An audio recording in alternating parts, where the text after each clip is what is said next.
and we're coming to you with a really fun show today. We've got Richard Botto of Stage 32, and if you're in the TV and film production or anything related to the entertainment industry, you need to know about this. So I'm going to let Debbie Ellickson, my co-host, introduce Richard, and we'll be chatting along the way. Well, Richard, I have to thank you so much for coming on the show. I wouldn't have known about Stage 32 if it wasn't for a friend of mine, James Joseph Hinton III. And once I jumped into Stage 32, what appealed to me so much is it is such a warm and giving community, and considering that when you think about it, most of the people that are in there are also competitors. So I have to ask you how you came up with the idea, and then let's talk a little bit about the mechanics behind it, because all of a sudden, did you just sit at the kitchen table one day and think, I'm going to start a social network? So tell us a little bit about Stage 32 and then how you came up with it. Well, it's kind of ironic because I'm sort of the anti-social network guy, but it kind of plays into why we started it. And I was never a Facebook guy, just strictly for the fact that I didn't feel, from a professional standpoint, that it would help. As a creative, I didn't think it would really help. It seems more like a friends and family type of thing, and all the people that I want to, share pictures of my dog with, I kind of have on my cell phone. I could text them. So, being in the business as long as I have, I've been around the business for about 10 years. I've seen a lot, and I've seen a lot of people who struggle to make contacts. A lot of people that aren't in Hollywood, and not everybody needs to be in Hollywood, obviously, to succeed. I mean, there's industry all over the world, but still, the need to make contacts and to network, it doesn't come easy for a lot of people. A lot of people don't run in circles. A lot of creatives don't run in circles with other creatives. Their friends work in other businesses and so on and so forth. So it became apparent to me and to my partners that when we looked at the landscape, there really wasn't a really productive form, a productive network for creatives. I mean, LinkedIn has its merits, but you look at those forums, it's a lot of spam, it's a lot of me, me, me. So we wanted to create a positive environment where people from all over the world could connect 24/7, 365, and where talent level didn't matter, that we would have all levels of talent, and where geography didn't matter, where, a person that's in India could connect with a person who's in Edmonton, and, and have that happen 24/7, 365, like I said. And that was really kind of the impetus of it, was how do we get creatives, and not only just to connect, obviously, to find work, although that's a huge part of it, or to get there, to get exposure, but also to be educated, to also help further their education, to have a writing group, a virtual writing group, have a writing group online where you could share, your materials, acting groups where you could share tips, things that happen, or experiences, things that happen in an audition that, you learn from. That kind of support. And I like to say that creativity is global and it's universal. It's a universal language no matter where you are, and creatives share a common bond. So why not create a network where everybody could come together and share in what inspires them? And that was really kind of the impetus of Stage 32.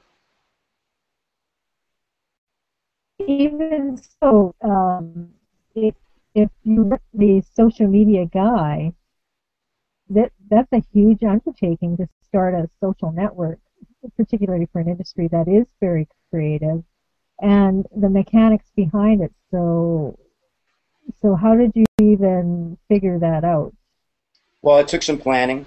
I mean, and again, I think being in the business, I think, I had the advantage of being able to listen to, well, for lack of a better way of putting it, a lot of bitching and moaning.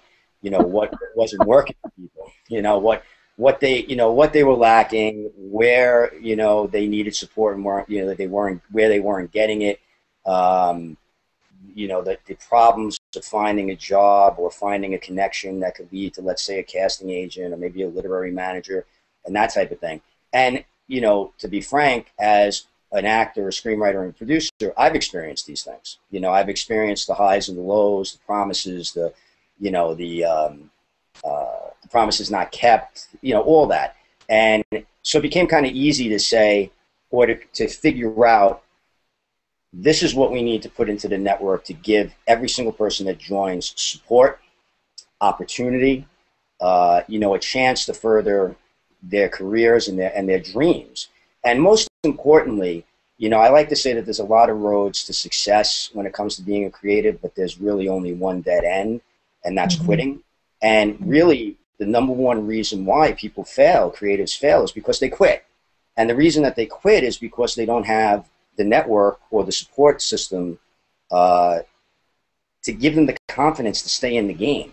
So everything that we put into the site was kind of built around that. And even though we're a social network, I like to say that we're a little bit broader than that. We're a social network, but one of the biggest things that we're trying to bring into the site, and we continue to bring in, our blog is one area, for example, it's won awards, is education. And that's going to be a continuing focus. So it's not just a place where people can congregate and, again, hopefully further their careers and everything like that, but also where they can learn, also where they can, continue their education, which, I feel is a lifelong endeavor.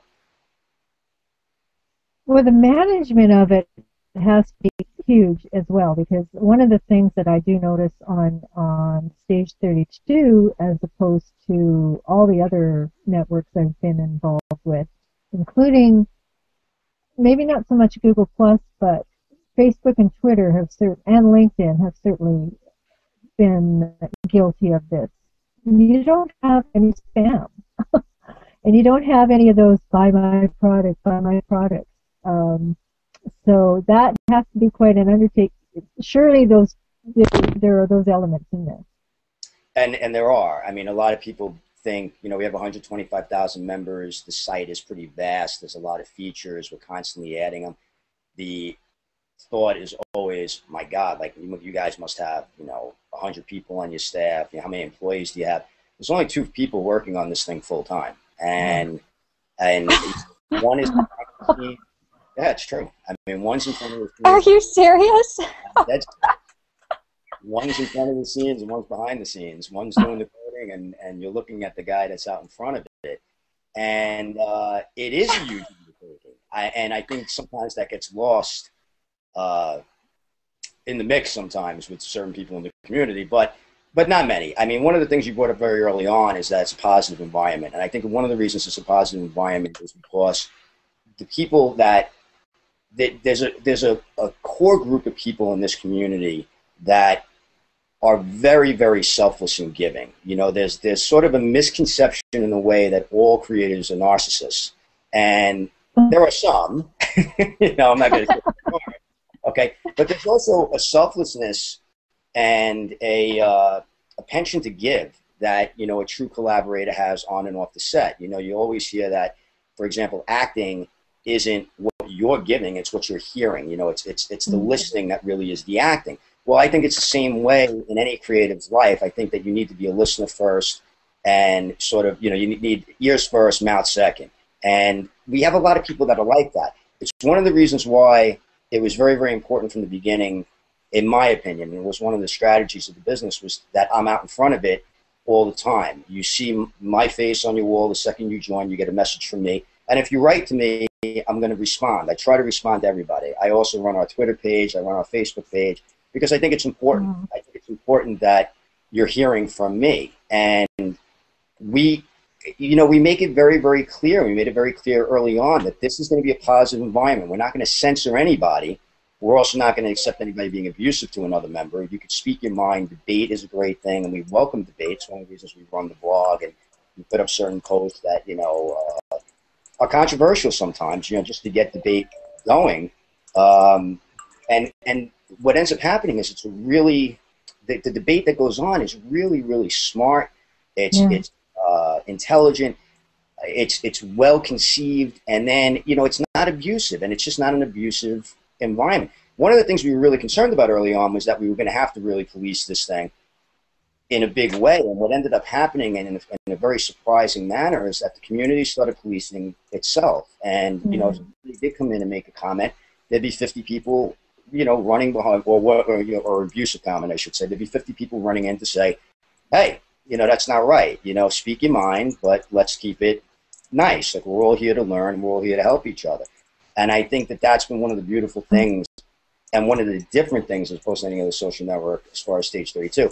And then just one more quick thing, Debbie, you mentioned, the amount of spam and garbage on some of these other sites. And that's one of the problems I have with LinkedIn. It's just that there is a lot of spam. We have a zero spam policy, and there's a reason for that. Everybody is in here, everybody's in the site to promote themselves. Many of them have Kickstarter or Indiegogo campaigns, and that's fine. And we understand that, and we don't have a problem with them going out and asking for support or asking, can you do this for me? But what we ask them to do is to not spam it out there, to do it in a way that's sort of natural in a conversation, and, to try to follow the guideline of being a giver first and an asker second. And, give first, take second.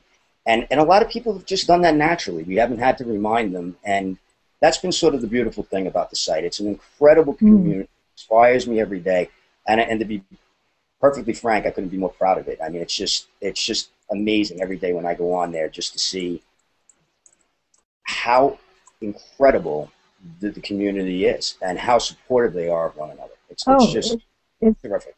It is terrifically supportive, and it's funny because if somebody had posted, you see the people that are just starting out. There's so many that are just new. They've got this dream that they want to work in the industry, whatever position it may be, and they'll post and they'll ask a question, which is definitely shows that their naivety.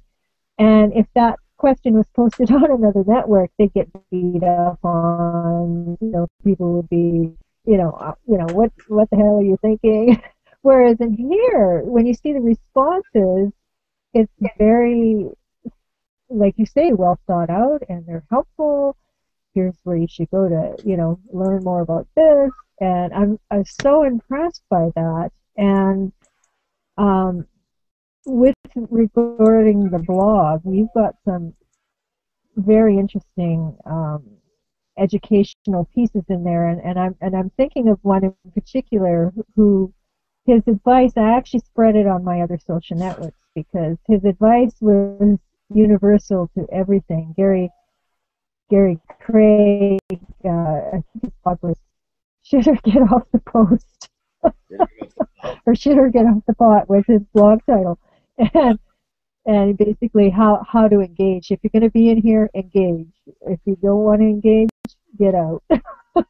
It's the truth. I mean, a lot of, you see it on Twitter all the time. I mean, our account has 57,000 plus followers at the moment and growing, and people will see that. People will stumble upon us either via retweet or a favorite or whatever, and immediately will say, hey, have you checked out my, Stage 32, have you checked out my Indiegogo campaign? And my response is, you and everybody else. And if you're not if you're not a member of the Stage 32 community, first of all, I'm not going to retweet you. Second of all, what you're kind of giving me at that point is the fact that you haven't even taken a look at what we're doing and what Stage 32 is about, and the fact that you can go onto the network and you could promote this and you could figure out a way to, market yourself, and like I always say, you are your own brand, and go out and market your own brand. And it's amazing, but that is the nature of the business. You can have some really selfish people. The thing about LinkedIn, for example, that I find, you talked about the Gary Craig article, which was a great one. He's in Should Her Get Off the Pot is definitely indicative of Gary's personality. But Gary's inspiration. I mean, here's a guy that later on in life decided to pursue acting and went after it with everything, and now he's going to be in David O. Russell's new film. I mean, it's just an incredible story. I posted that story on LinkedIn, and it's amazing. Like, the first 3 or 4 responses were about the article, and people sharing their experiences, and then the next 20 posts were about, yeah, but this doesn't work for anybody. If you're over 30, Hollywood spits you out. And, give up your dreams. You got to be an idiot. And I'm like, wow, unbelievable. Right. It just, and it turned into this sort of sociological discussion by the time it was all over. And I was like, wow, well, that kind of went horribly awry. But on the site, there was a billion comments, Yeah. and the thing is, and then Gary came in and responded to them all, and that's what we ask our bloggers. First of all, anybody that guest blog is a member of the site, and we've got everybody from film students to Academy Award nominees write for the blog, and they're responsible for their writing in the way that they take pride in it enough. Mm-hmm. I'm not just going to throw this out to make myself look great and to show everybody that, A, I've done, look at all I've accomplished, and B, look what a tremendous writer I am. It's, hey, I'm giving this to you.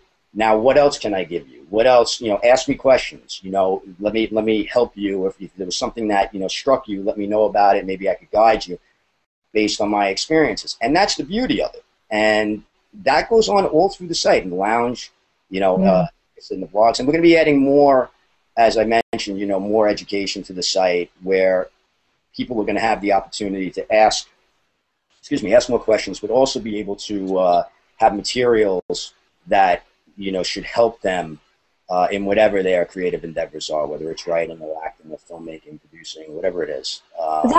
That would actually be really cool, and the reason why I say that is we are stepping out, Debbie and I, not having really been in this industry and starting a webcasting and a webcast.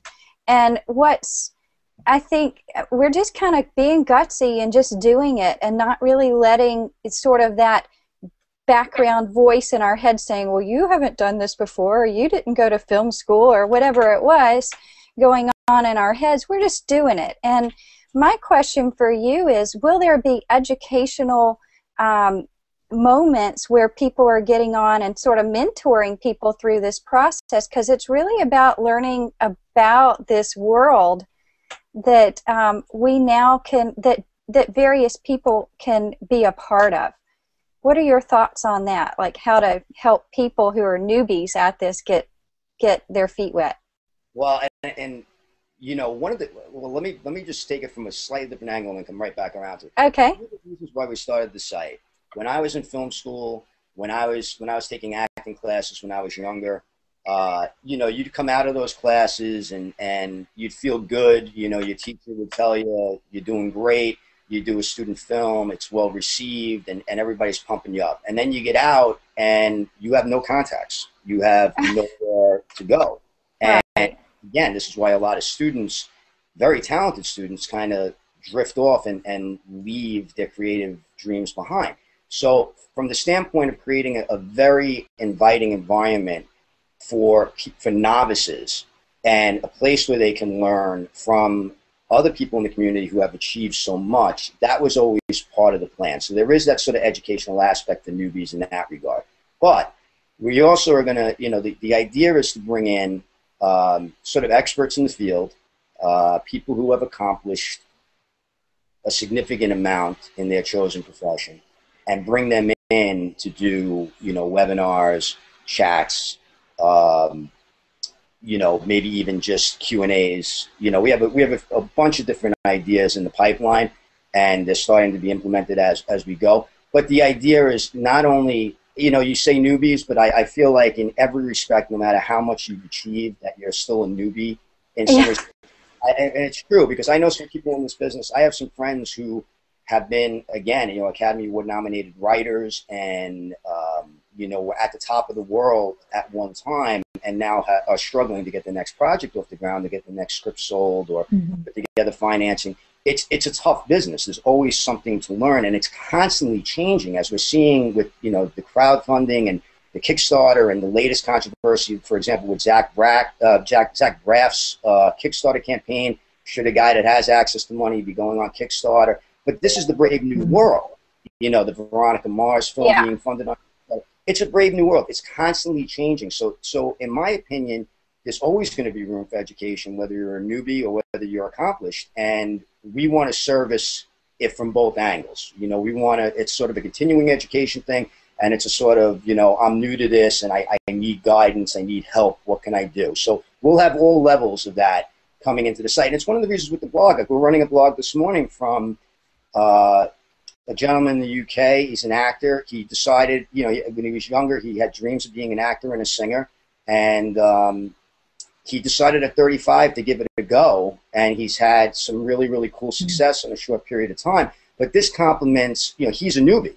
This complements a blog like Claire Kilner's last week, and Claire has directed some big Hollywood films, including, the one, God, I can't remember the blank, I just said it, but the wedding, Yeah.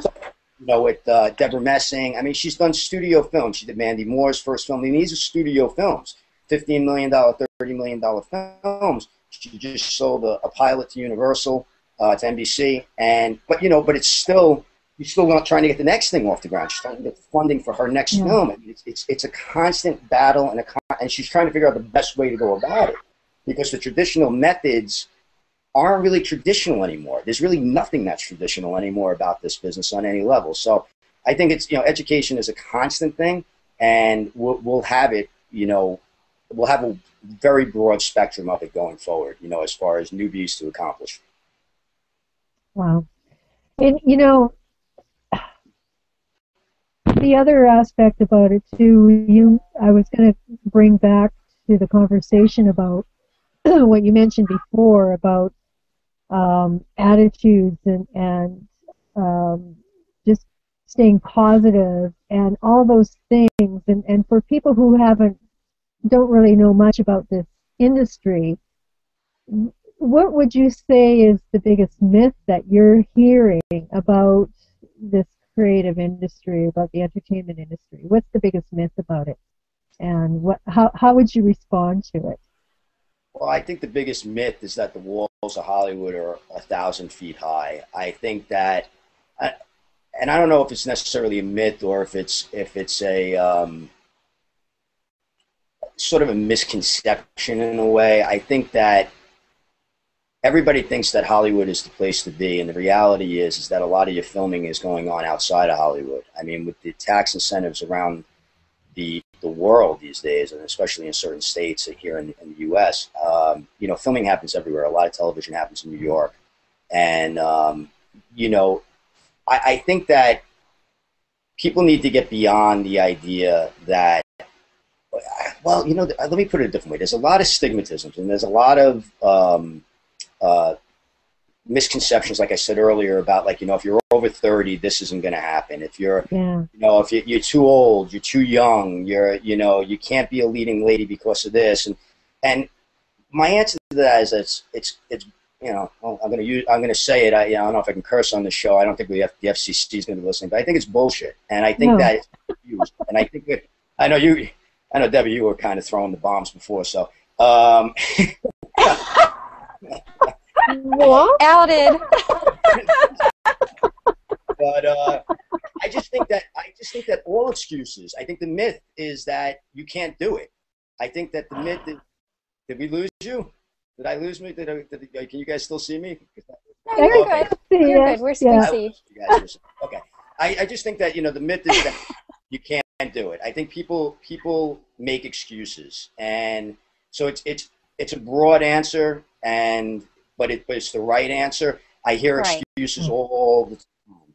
And yes, within the studio system, I've had those meetings, and there's a lot of crap that you got to deal with. And, a lot of the people that are running at the top, the people that run the top of these things are business people and not creative people, but they think they are. And yes, those are the challenges and all this other stuff. But the people who are trying to, make a film, and, people are telling them, you're starting too late. Go out and shoot the damn thing. Go out and, if you want to be an actor and you're 40 years old, 50 years old, 60 years old, 70 years old, go take a class.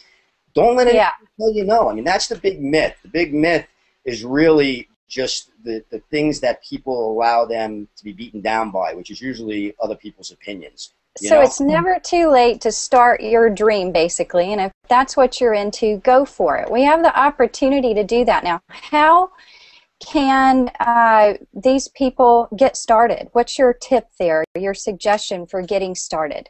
Well, I mean, obviously, from a personal standpoint, I would say, and I don't want to say a selfish standpoint because I don't gain anything from it, but join Stage 32 and have a support system online. But then find your support system offline as well. We encourage a lot of people on Stage 32 to find people in their area, which is very easy to do because there's search criteria within the site, find people in your area, form a group, and take your meeting offline. Stage 32 meetups happen all over the world all the time. And we really, really recommend that people do that. We say, you know, find yourself a support group and go. You know, go meet offline, meet once a week, meet once a month. Find yourself a writing group, find yourself an acting group, or just find a group of creators. You don't have to all, you know, there's a group in New York. I got invited to go join their meeting a few weeks ago. It was just stage actors, film actors, screenwriters, producers, filmmakers. I mean, it was everything. And the conversation was fantastic. I mean, the ideas that are being bounced off one another is terrific. And a lot of these people met on Stage 32, and they just took this thing basically to a bar every, you know, once a week. And they've got themselves an area, and, you know, they talk, and they bounce ideas. Wow. So, I mean, that's definitely my recommendation to get started. The other thing is, you know, try to find yourself, if you can't afford, you know, to pay for classes, look around, see if your community center offers classes. There's a lot of opportunities in a lot of areas if you just do the research, you know, to be able to go out and take a class and to find like-minded people who aren't going to tell you that you're insane for following your dream. Well, you know, that's the bottom line. We live in a world where sort of the old structure of mass media is kind of having the carpet pulled out from under them a little bit, and people are really able to come together for the first time as individuals as part of a larger global community. And this is super exciting because it's not based on a Hollywood Rolodex anymore. I mean, there are people that are making it big on YouTube. So, you know, no excuses. I love what you're saying with this whole thing. I mean, people have secured deals, you know, sitcom deals, web series deals off of posts on Twitter. You know, I mean, film deals off of posts on Twitter. I know someone in prison who's writing a 22-episode series of, you know, screenplays for TV. And it's just fascinating that, you know, not even someone in prison has an excuse. Yeah, I don't know. I don't know if he's going to be able to visit the set, but, you know. But yeah, He'll be out. Your point is taken, though. I mean, there's no excuse. I mean, Right. It's a very negative world in a lot of ways. I mean, you bring up, you watch the news, you want to, you know, kind of run out into traffic, and but the reality is that negativity that's around you is one thing. You control what's in your head. You control your mind, and it's your choice to be positive or negative. And my advice to any creative is to stay positive, to have thick skin, to understand that for every 100 responses you're going to get, 99 maybe no, and you may but all it takes is that one yes. And I think that's if you get yourself into that mentality and into that mindset, and you allow yourself to be patient, and you allow yourself to utilize your time while you're waiting to get that yes to improve yourself, to better yourself, you're going to win. You're going to succeed. And it's the strong survive. I hate to use a cliche, but it's the truth, especially when it comes to being a creative. The strong, you have to hang on, and you have to keep going. Like I said, so if I'm hearing you correctly, you're saying get on to we now have platforms to get to know people worldwide. Get on stage32.org, build relationships, be part of a community. .com. Sorry. Come on, I apologize. Take classes and have a no excuses, just do it mentality to keep your mindset positive and moving forward. This is advice that would be so helpful for all. Yeah, well, you know what? I'll give one really quick success story. Okay. Since we have Debbie up in Edmonton, we'll use it. I'll give a Canadian success story, a knucklehead success story. We have a Canadian screenwriter recently who, he's written about 5 or 6 screenplays, had a couple of them optioned, a couple of them started following that path, and that's what happens. You go along that path, and then things fall apart. It's just the nature of things. Well, he had a World War II screenplay. He connected with a filmmaker in India, and the guy asked him for the script, had him rewrite a couple of scenes, optioned it, and they're going into production. I think it's within the next few weeks or the next month. Awesome. I mean, again, now that's an amazing story on a lot of levels. One, clearly this guy was going the traditional methods of taking his screenplays and trying to send them into Hollywood and trying to find, a manager or a production company that would shepherd the script, so to speak. This was an untraditional way. This was not traditional. He connected with a filmmaker in India, and that's not going to happen. It's not going to happen out your front door, but amazingly enough, in this day and age, it could happen while you're sitting in your underwear. So, and now he's, now it's, and they just secured, I forgot the best part of this, they just secured worldwide distribution for the film. Wow. So Canadian hits Bollywood, takes over the world. That's awesome. From sitting on his ass in his Calvins, that is that's the way it is. And this is something that would have never happened 20 years ago, or maybe even 10 years ago, honestly. No. 5 years ago. It's a brave new world. It's a great. Well, people will always tell you this is another myth. Okay, you want a myth? I'll give you a myth. People say it's harder than ever. It's harder than ever to break in. And I say that is such garbage because you have more outlets that need content than ever before. You have, with the advent of the web and YouTube and, now Netflix is doing original programming and you have all these other outlets that are going to start doing original programming. The possibilities have grown tremendously, but also what the social media world has created, and especially, in my opinion, Stage 32 has created, because we have members in 186 countries, and just for the record, there's only 194 of them out there. So, what that's opened up is the opportunity for people to be able to be recognized in another country as well. It doesn't just have to be in their backyard. And I think the opportunities have multiplied in a lot of ways. I think this idea that oh my God, it's just so tough, it's so hard, and it's an excuse. It's an excuse. Yeah. There are people out there, there are producers out there all over the world, and they need material, and they need actors, and they need financing, and financiers that want to find projects, and they don't care where they're coming from. It could be from anywhere in the world. They just, they need material. So, it's just another one of these excuses and another one of these myths that, I'll say needs to be busted and, that you need to dismiss. You just need to get it out of your head. Yeah. This is an amazing, awesome story. So one thing that we're trying to do here is connect people that are used to traditional media with new forms of media possibilities that are happening globally in real time, like this. Mm-hmm. So my question for you, to sort of round out the show, would be if you could challenge any person today or people today to do something this week, what would it be to move the needle? I'm going to give two things. Okay. They're both going to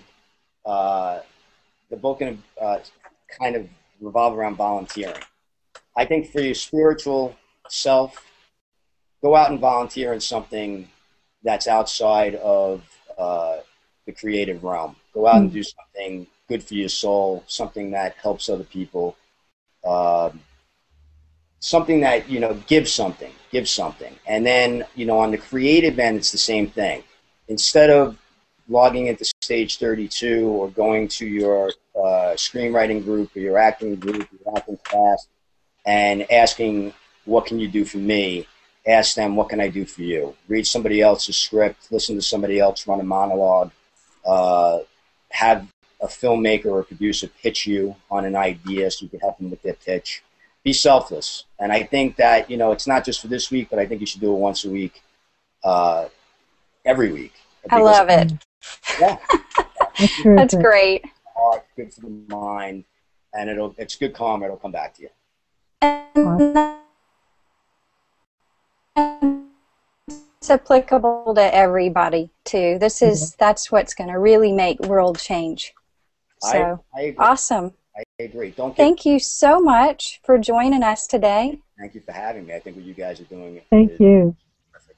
Terrific. Uh-huh. Nice.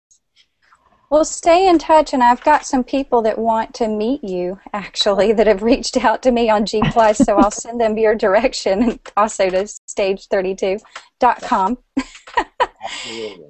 And just to let you all know, next week we're going to be featuring Chef Larry Fanillier out of Trinidad, along with Serena Bland and several other people, about how they're using webcasting to produce on their own online cooking shows. So it's a really fun talk that we're going to have next week, and it should be mouth-watering as well. Trinidad, you see? Again, Yeah. connecting the world. You're connecting the world. I think it's awesome.